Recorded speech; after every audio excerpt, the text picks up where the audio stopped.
We are going to look at teamwork versus what's in it for me. And in particular, we will be looking at collaboration versus the popular question, what's in it for me? So often we do have team members who are kind of selfish. And before they can collaborate, they want to know what's in it for me. But is that really a good attitude when it comes to teamwork? Anyway, let's see. So teamwork is an area that I'm really passionate about. And the reason for my passion is because I have learned through experience that any team will rise and fall by the ability of its leader. I want to start by sharing an analogy of sheep and lions with you. So I want you to have this imagination. Imagine that you have two armies. The first army is made up of lions, and the second army is made up of sheep. If these two armies are to go into war or into a battle, which army do you think would win the battle? Is it the army of sheep or it's the army of lions? Let me see your responses in the chat function.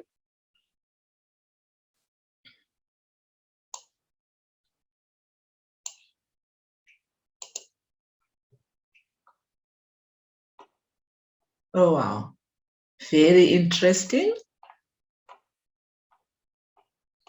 I see the majority of us here are saying it's the army of lions that would win the battle. But I see Nondumiso and Bay Leveled, they've got a different view and they are saying it's the sheep that would win the battle. But I'm not really going to go into the detail of asking you why you would, say it's the sheep or the lions. But in principle, from what I've gathered from your responses, I already saw that the majority believes that it's the army of lions that would win this battle. But the question is that really accurate? Well, it all depends on who is leading the armies. Remember, we said the rise or the fall of any team depends on the capabilities of the leader. So now, just imagine if this team of lions is to be led by a sheep, which is known for its gentleness. Then the army of sheep is being led by a lion, which is known for its bravery. Clearly, the army of sheep, which is led by a lion, will definitely defeat the army of lions, which is led by a sheep. So this goes to prove that the capabilities of the team leader definitely determines the effectiveness of any team. I like the statement which Nikki used in a presentation where she said, every leader needs followers. But the question is, when you now have those followers, how do you get them to collaborate? How do you get them to work together? Because for the team to be able to reach its goals, the team has to work together, which means the mentality of what's in it for me, it has to be eradicated. We are going to explore that a little bit more in this module. So how would you define teamwork?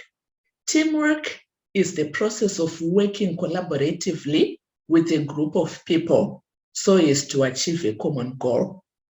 Let me give you an example of a company that produces clothing. The goal for that company might be to present the best value apparel on the market. But then when it's time to launch new designs, various personnel from various areas or units or functions of the organization, you have to come together with their expertise so as to achieve that goal of having the best value apparel on the market.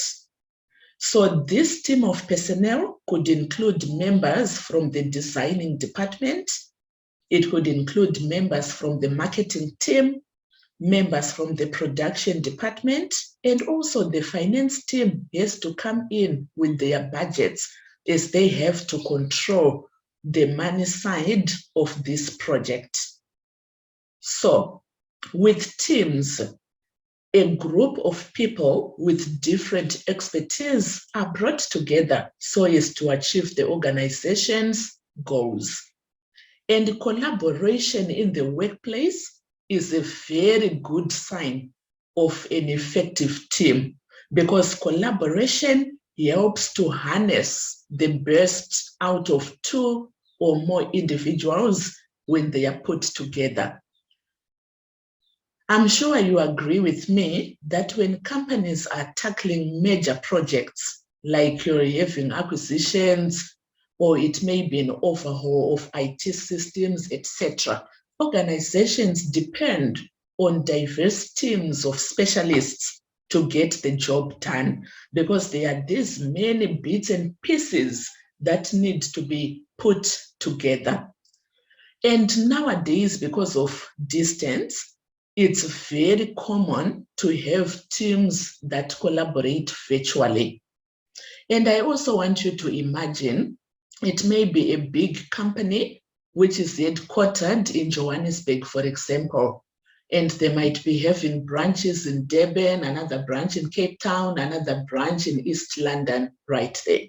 There is surely quite a bit of distance across these 3 or 4 geographical locations. So what then happens is that to promote collaboration, distance has to be collapsed. Hence, we talk of virtual collaboration. Gone are the days when everybody would be in one place and, you get to meet physically or face-to-face all the time. So nowadays, most work is done in teams. And yes, teamwork really leads to innovative ideas and strong performances, but it can also be very stressful to work in a team.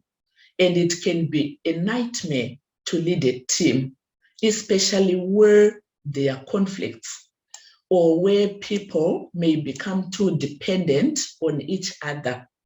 And other team members may feel that they are not getting a fair share of credit. So all these numerous problems, they also come with teamwork. So there is what we call coordination costs that are automatically involved when teamwork has to take place.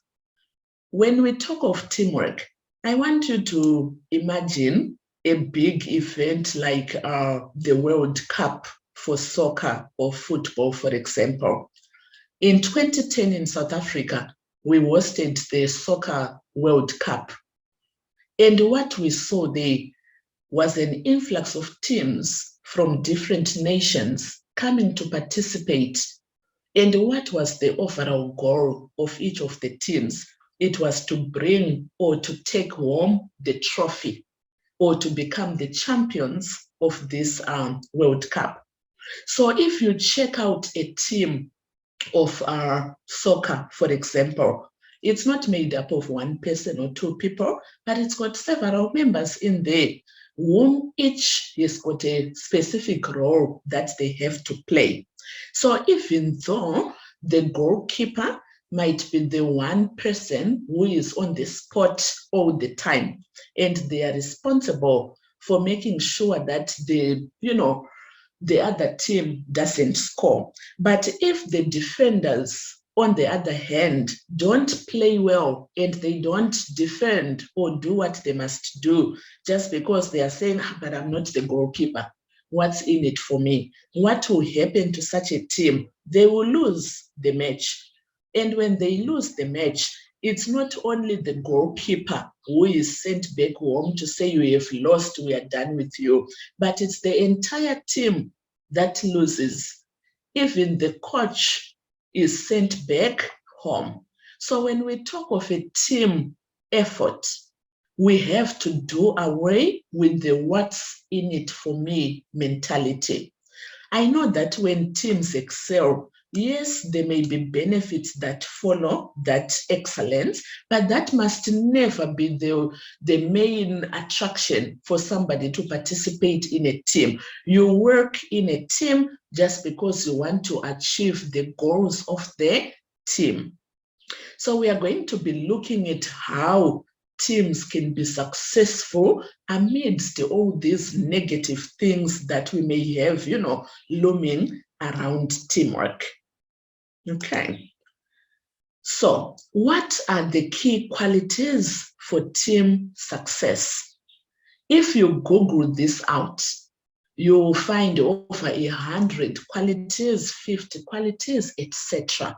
But from experience, I decided to limit or to narrow this down to only 4 qualities.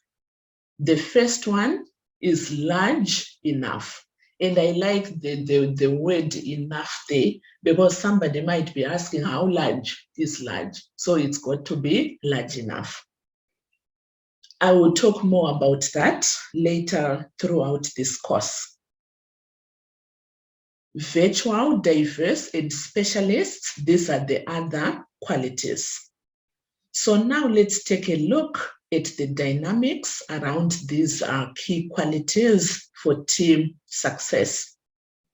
So even though naturally teams which are large, teams which are virtual, teams which are diverse, and teams which are composed of specialists are increasingly crucial when a company is faced with challenging projects. Those 4 same qualities which enable success can be the very same characteristics which could make it hard for teams to get anything done. Don't you find that paradox very interesting? To say the very same qualities which are required for team success are the very same qualities that undermine success. Let's unpack this a bit more. When we have complex teams, members are less likely to share their knowledge freely. They are less likely to learn from one another or to shift workloads flexibly so as to break up some, unexpected glitches within their team. Neither are such members really willing to share resources or, in other words, to collaborate. So that's very common amongst complex teams that are large, that are diverse, and that are full of specialists.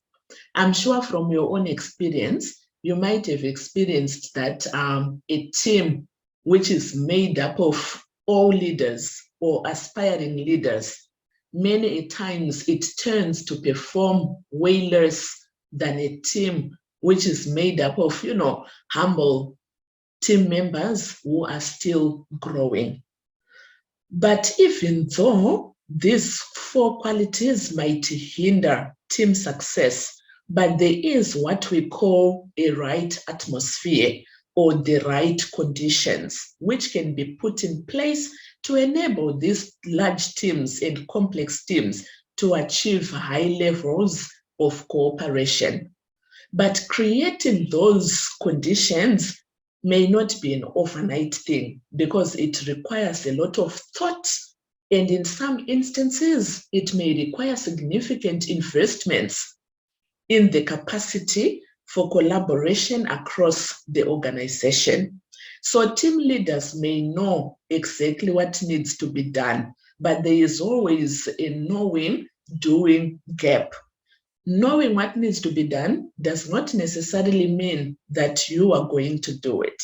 So that gap really needs to be bridged. Now we want to quickly pass through the area on how to build successful teams. And I will touch on 4 major elements there. How do you build successful teams? Yes, you are a leader, but how do you make sure that you have the capabilities to build successful teams. What is required right there in organizations? Looking at executive support, you would find out that naturally teams do well when executives invest in supporting social relationships.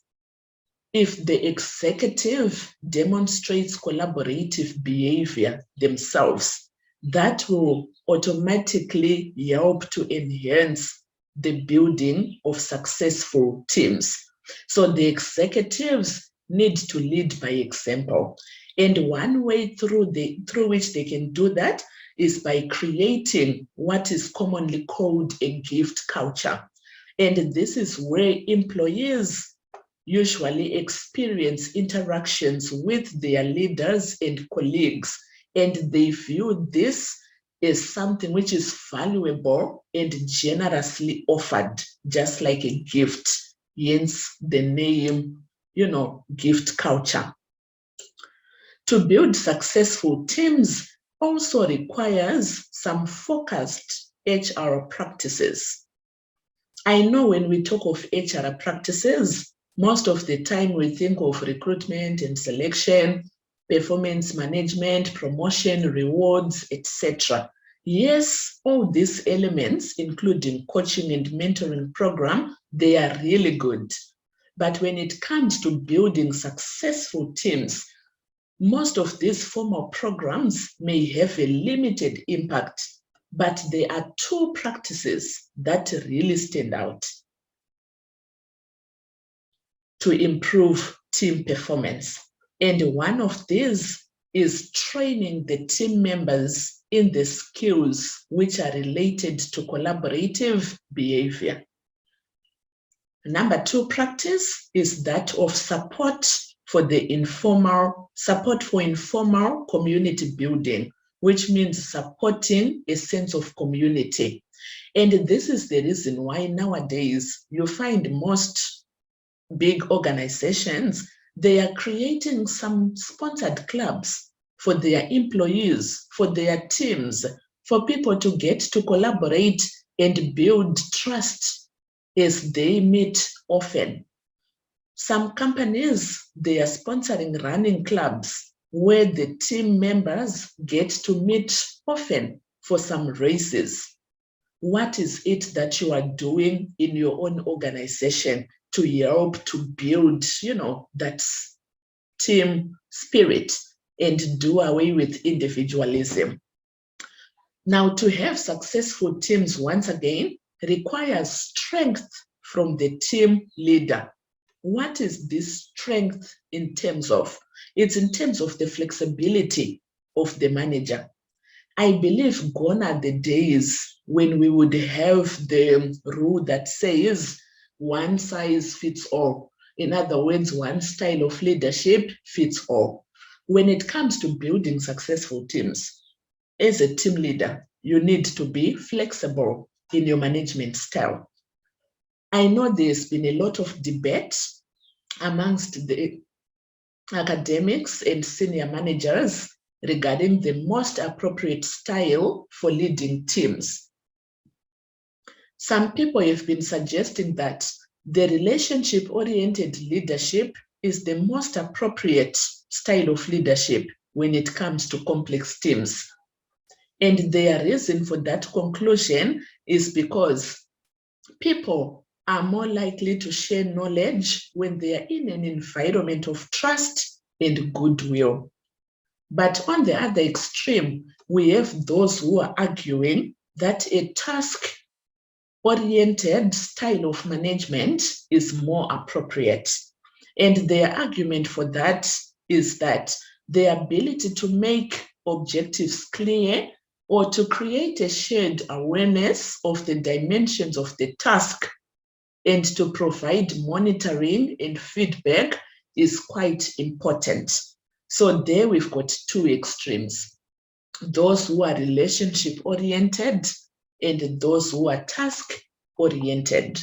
But according to a research which was done across 55 large organizations, the conclusion was that The most productive and innovative teams were typically led by people who were both task and relationship oriented. What's more, these leaders also changed their style during the project. So at the start or at the early stages of the project, they would exhibit a task-oriented leadership style where they made their goals clear. They engaged in debates about commitments and clarified the responsibilities of individual team members. However, at a certain point in the development of the project, they would then switch to a relationship orientation. And this switch would often take place when the team members have now mastered the goals and their accountabilities. And those initial tensions around the sharing of knowledge begin to emerge. Another foundation or tool for building successful teams is the structure upon which the team in itself rests. And when we talk of team formation and structure, we are looking at how important trust is to the success of a team through collaboration. So it would be helpful to form teams which capitalize on pre-existing or heritage relationships. In other words, those team members who already know each other from somewhere, if they are put into a team, it becomes very easy for them to connect because they have built some trust elsewhere. They already know each other. So that tends to increase the chances of a project success. However, new teams, especially those with a high proportion of members who are strangers at the time of formation, they always find it very difficult to collaborate than those who already have established relationships. I want you to just imagine if you attend a seminar where several companies have been invited and you are given some lunch break or some leg stretch break, etc. Naturally, you are bound to hang around the people that you know because you feel free among them and you are able to speak freely because you already know them. So this is one of the secrets to building a successful team. And Nikki spoke about old school versus new school managers. Regarding teams, we also have traditional teams versus today's teams. What distinguishes today's teams from traditional teams is what we call the 4D elements. And we talk of the 4D teams. And these Ds are diversity, dispersion, digital, and dynamic team elements. So over the years, teams have grown to become more diverse, more dispersed, digital, and dynamic. And for this reason, collaboration has become a lot more complex. Whereas in the past, teams typically consisted of just a stable set of fairly homogeneous members who would work face to face, and usually they would have a similar mindset. So there was very little diversity there, and they were not dispersed. But that is no longer the case. Teams now have to perceive themselves as several smaller subgroups as opposed to this one cohesive group. In the past, we could have teams of 20 people or so, but nowadays, teams can have more than 100 members, depending on the complexity of the project and the size of the organization as well. But then even though Today's teams face new challenges due to digitalization and the issue of dispersion, but the success of teams still depends on a core set of fundamentals. And that is what we will look at shortly. But before we look at that, I want us to define what it means for a team to be effective. So if you were to be asked a question about team effectiveness, what would come to mind? And I need you to respond in the chat function. I need you to look at the team that you are a part of and tell me how you would gauge the effectiveness of that team. What sort of things would you look out for? If I ask you how effective is your team, what sort of things would you look for? Let's see the responses in the chat function.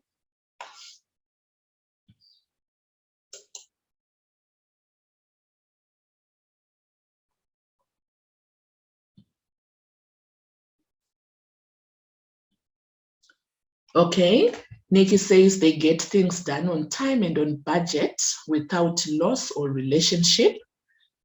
Nkosana says common vision and objectives.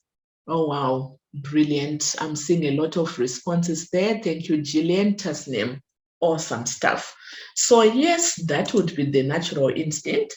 When you are asked about the effectiveness of something, naturally you want to talk about the input, the output. How was the quality of the output? And was it produced with efficiency? If it's something which is measurable, then you would also wish to talk about what? About the quantity thereof. But now we talk of the effectiveness triangle, where everything basically gets, summarized into. So a triangle has got three sides, and I need you to just visualize this. So when we talk of the effectiveness of a team, there are basically three elements that we are looking at. Number one, it's the output. What have you produced as a team? How efficient were you?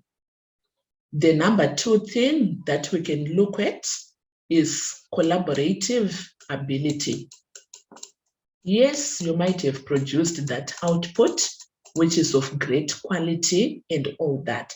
But the big question is, if you were to be put into the same team again in the future with those team members, would you be able to work together? Would you be able to collaborate? Teams may achieve their goals, yes, but in that process, there might be a lot of rubbing of shoulders the wrong way. I have heard some people saying, oh, if I'm to be put in a team with this one, I would rather quit my job. I can't work with this person. What would have happened there? During the project, corners of the puzzle would have been cut. Just imagine a puzzle, it's got these sharp corners, round shapes, etc., that have to fit into each other to create this coherent whole. So if you cut those corners and etc., and you remain with just flat blocks of the same shape, how are you going to fit this in to make a puzzle that has got this shape? Obviously, that's not going to work. So the effectiveness of a team is also measured by the collaborative ability for that team. Can the organization put you together once again? If not, then it means you are crippling the capability of the organization because you cannot be teamed up ever again. So effectiveness is measured in the maintenance of relationships throughout a project. The other side or the other measure for effectiveness is that of individual development. As the team or as the project progresses, are your team members developing? I know you have heard that people are the most valuable resource within an organization. That's very true because you get things done through people, even though they are machines, etc., but you don't need people. So if you don't develop your team members, and they lag behind, what happens to your organization? It also falls behind. So the success or the effectiveness of a team is measured in individual development as well. So when a project is going on, as we can see, every team leader wants to get to the top or to the peak of that triangle, right? But there is a lot of things that happen around this framework of effectiveness. We do have good things which happen, and on the other end, there can also be bad things. When a project is ongoing, good things could include sharing of knowledge, it could include trust, could include constructive criticism, etc. And on the other hand, bad things could include destructive conflict, it could include status seeking or power struggles, etc. And there you are sitting as a leader, leading a team where these things are happening. Surely your natural instinct as a leader will be to jump in and you begin to mend or to fix all the bad things and eradicate them. And on the good things that will be happening, you will be naturally inclined to jump in and flame and fan those flames of goodness so that they continue to grow. That is what you would immediately think of doing. But the reality is, as a leader of today, do you really have the time to be stepping in and fixing all those things? Surely not, because there are a lot of critical skills that you need to learn still as a leader. So what then do you do? If you don't fix what's going on, what can you do as a leader? Your task or your role is just but one thing. And what is that one thing? It's to create the right atmosphere for teams to thrive.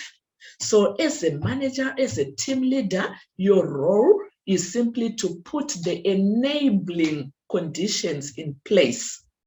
And these enabling conditions are the right atmosphere that you need for your team to be effective.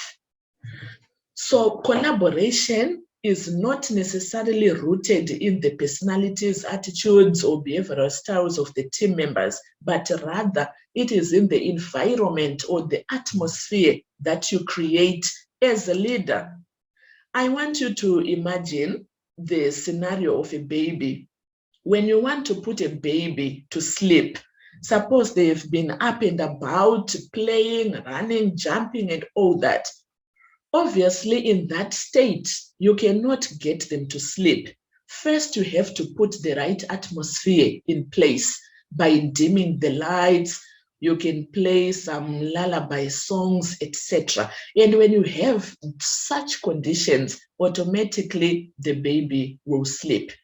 And in today's world, where we have 4D teams, there are 3 basic requirements which now need more attention than ever. And I'm going to be unpacking each of these in turn. That's your compelling direction, strong structure, and supportive context. But right there, we do have a 4th element, which is the shared mindset.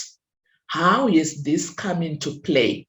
So modern teams, apart from being complex in terms of their 4Ds, but they are also very much vulnerable to 2 cohesive problems. One of us versus them thinking, whereby team members will feel, oh, it's us here and there is them. And also the problem of incomplete information. So to overcome these challenges as a leader, you need to create a 4th condition within your right atmosphere, which is called having the right what? The right mindset.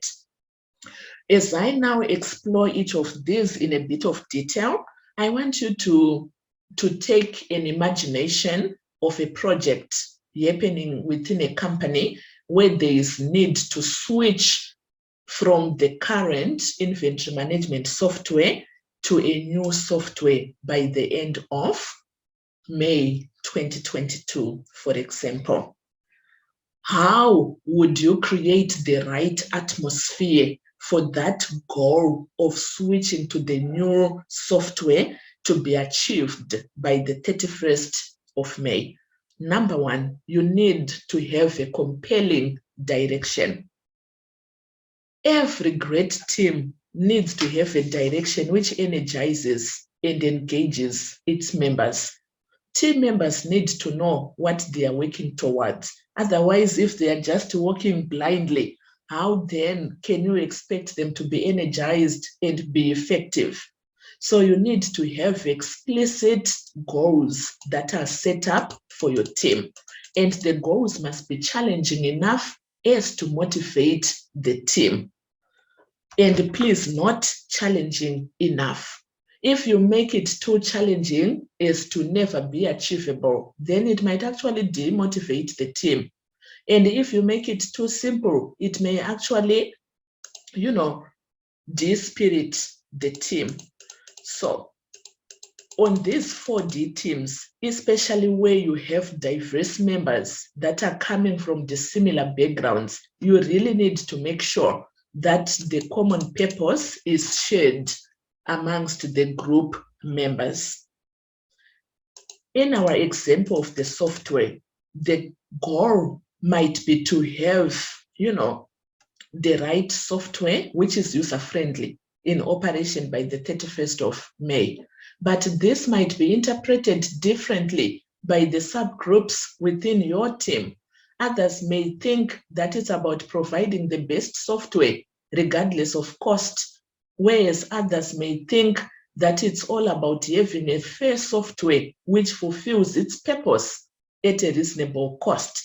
So the fact that we have people with different interpretation of the goal, that may be a breeding ground for conflict. And when conflict arises, it hinders team collaboration. So to resolve such tension, as a team leader, you would have to have an open discussion with your team so as to define the group's or the team's objectives and make sure that you reach a consensus. Such presentations or such conversations are very crucial, and they are skills that you would require as a leader when handling such crucial conversations. I will not go into that detail because Nikki will talk about this in a next presentation. Another enabling condition or part of the, environment that you need to create for members to be effective is a strong structure. Please note, even though team members are people that are coming with certain levels of skill, you cannot really expect them to be superheroes or to be masters in everything. But their diversity brings about knowledge, views, and perspectives, which helps to create or to spark insight and innovation. So when we talk of a strong structure, we are talking of the right mix and the right number of members. In terms of mix, we have members who are cosmopolitan and those who are local members. So the cosmopolitan members are those who have worked in different countries. They've been exposed to a whole lot of different projects. But the local team members are those who are very knowledgeable about the conditions on the ground. So when you make a team and you bring about such diversity, it really enables, the two members or the two subgroups or the members within the team to really collaborate and share their perspectives. For example, the cosmopolitan members might bring in experience from their similar, experiences in the past, where they can tell you limitations of various softwares. And the local team members can tell you about how the members who are going to be using the software are like. So taking both perspectives into account would really enable the team to come up with a more sustainable design for its project. So you need the right mix there of members. And when we talk of numbers, earlier on we said the team must be large enough. So what do we mean by large enough? So yes, we have seen that having large teams brings about diversity and a lot of insight, etc. But did you know that if you continue to add team members, what will happen is that your team will soon become bloated, even though you may be adding people with the right skill, but increasing the size of your team comes with a lot of costs. Larger teams are more prone to poor communication, fragmentation, and it's very easy to have free riding or free riders when you have a large team, because there would be a lack of accountability right there. And from experience, I have learned that managers often lament that teams become bloated, especially when more and more experts are pulled in from different locations, different backgrounds, etc. So as a team leader, how do you make sure that your team maintains its structure? One way to do it is to be very vigilant when it comes to adding new numbers. If you feel as a leader that you need only 50 people within your team, if you are given an instruction to add one more person, then your first question should be, whom should we release from this team so that we can create space for the new addition? Because if you keep increasing, the number of people, you will have more problems right there. Strong structure also talks to the do's and don'ts within your team.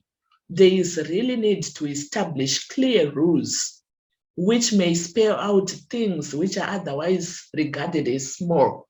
But when you are working with a diverse team, people have got different ways of interpreting things, right?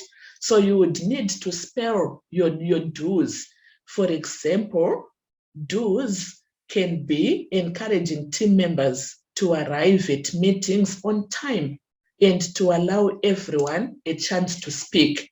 And the don'ts, on the other hand, might be to interrupt someone when they are talking. So when you instill such norms within your team, you are creating the right atmosphere for effectiveness, because now your team members, regardless of where they are coming from, they will have the same view. For example, the importance of punctuality. And when you share also the same view, you will not find someone taking leave during the hottest moments of your project. Like we said in your inventory management software switch, you want to do it by the end of May. So you will not find a team member who files in leave during that period, because they will be sharing the same view of the importance of what? Of punctuality. But when you find somebody wanting to take leave to go on vacation, then that could be a sign of what's in it for me behavior, which you need to get rid of. The third element in creating the right atmosphere is that of the supportive context. As a leader, I want you to imagine yourself as a stage on which dancers dance on. Like when there is a performance of dancers on a stage, you are the stage in itself. You need to provide the support which ensures the safety of your performers throughout the performance. So the third enabling condition then entails the fact that even though no one team can ever get everything that they want for a project, but at least as a leader, you need to head off a lot of problems by taking time to put all the essential pieces together. I know that ensuring supportive context may be difficult, especially where teams are geographically distributed and digitally dependent, etc. And when such things happen, like if somebody fails to connect for a crucial meeting, as a team leader, you need to offer supportive context by first getting curious to know why that team member failed to join a meeting. It could be that they have no stable internet connection, and there as a leader, you then come in to give them support to enable them to join the next meeting timeously. So yes, we also said these first three enabling conditions, which is your compelling direction, your strong structure, and your supportive context, they help to pave the way for success, right? But then we do have that additional elements in our 4D teams today of distance and diversity. And that can easily bring about problems of the us versus them thinking. Nowadays, in teams, we have digital communication and a constant change in membership. These elements could easily make teams more prone to challenges of incomplete information. Because just imagine if there was one team member who was holding all the information and they happen to leave the team without passing that information to the other team members, is that going to be helpful in any way? Clearly not. So how do you deal with that challenge? You deal with it by developing a shared mindset amongst your team members. And it's something which you as a leader needs to do by fostering a common identity and a common understanding. In other words, you get rid of the us versus them thinking. We saw earlier when we distinguished between past and today's teams, that teams of nowadays, or the 4D teams, they no longer perceive themselves as one cohesive group, but they view themselves as several or smaller subgroups. So the best way to deal with the complexities of 4D teams is to lump people into categories. For example, you could group them by function or by unit, by region or by culture, etc. But when that happens, even we are inclined, or team members are naturally inclined to view their own subgroup more positively compared to others. And that kind of a view or a thinking or that habit, it always creates tension and hinders collaboration. And when that happens, these different groups will tend to easily view each other with a lot of skepticism and apprehension. And when that happens, no effectiveness will be found in that team. I want you to imagine this as a leader. You have brought together your team that's working on a project to switch over to a new inventory management software. And this big team, like we mentioned, it's made up of smaller subgroups, right? So you invite them for dinner just because you want to have some discussions around your projects. And let's imagine you have two subgroups that are making this big team. Maybe you have a group from Cape Town and you have a group from Johannesburg. Then you arrive for dinner and you find your team members are sitting on two different tables. The Johannesburg team is sitting on their own and the Cape Town team is sitting on their own. What would you then do as a leader? First, you would call them to sit at one table. And when you call them to do that, naturally, they will sit on different ends of the table. The Joburg team will sit on the one end and the Cape Town team will sit on the other end. That would show that there is no, there is no us in that kind of a team. It's a clear indication of the us and them mentality. I once attended a seminar where there was a lot of diversity. And whenever we had a break time, people would cluster themselves according to their race and according to their age. But then when that happens, as a leader, what do you then do to bring your team together? As a leader, you would have to invest time in emphasizing the important roles which each subgroup plays in achieving the team's exciting and engaging goal, which in my example is the successful implementation of a new inventory management software by the 31st of March. So as a leader, when you find your team members sitting at the different ends of a table, you then go and join them, and you don't force them to come together, but through your soft skills, your emotional intelligence, etc., you will just begin to stress the importance of each sub-team. You stress how each sub-team is contributing the necessary skills which the project is depending on. And to continue building such bridges, it would be very helpful to keep bringing your whole team together several more times. And as you do that, you'll be creating shared experiences and creating common reference points and stories. And when you persist in such a manner, your team members will automatically start to view the team as us and we, as opposed to us and them. Okay, so they begin to view themselves as we or the us team, as opposed to, oh, it's us and there is them right there. So team leaders can actively foster shared identity and, share a common understanding of the barriers which would hinder effective collaboration. And I also mentioned incomplete information as one of the weaknesses.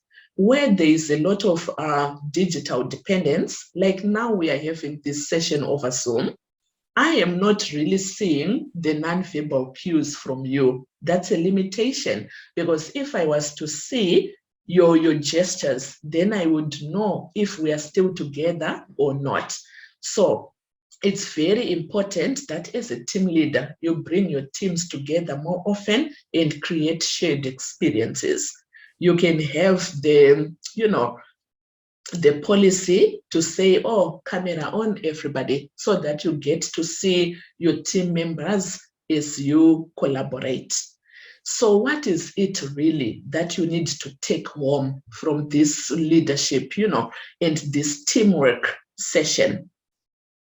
I love the quote by Helen Keller, which says, alone we can do so little, but together we can do so much. So as a leader, you definitely need teams that are successful, but your role in that team is just to create the right atmosphere for team collaboration and success. I would like to acknowledge the work of Mark Mortensen and the articles that I got from the Harvard Business Review. Those were my main sources for this presentation. I thank you very much.